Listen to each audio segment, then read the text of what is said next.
Значи, искам само да ви разкажа какво ми случи онзи ден. Аз седя в моето имение в Сицилия, в джакузито си и ми звънят покрай телефона някакви псевдогангстери, които са румънци, да ми казват: здрасти, дължиш някакви пари и трябва да си направим...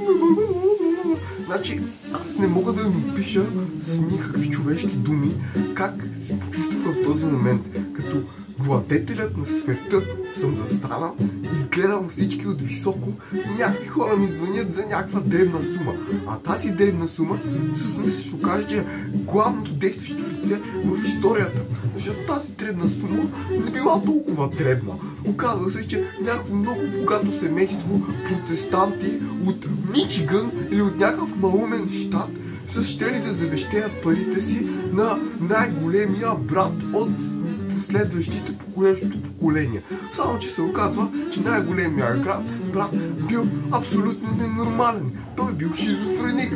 И аз като един добър мафиот адвокат мога да се захвана с този случай. Ама какво става? Всъщност тези мутри, тези бандити, които ми звънят от никъде, от челопечене, не са били толкова много добри мутри и бандити и нямат представа за какво става дума.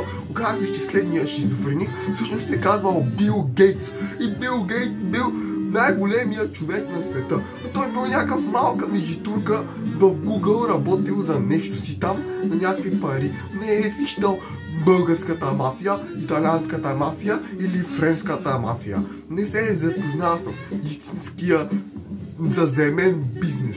И аз си хванах мотоциклета, закарах си го до Панама и в Панама хванах всичките пари на този Бил Гейтс и ги изхвърлих в морето. Само да ви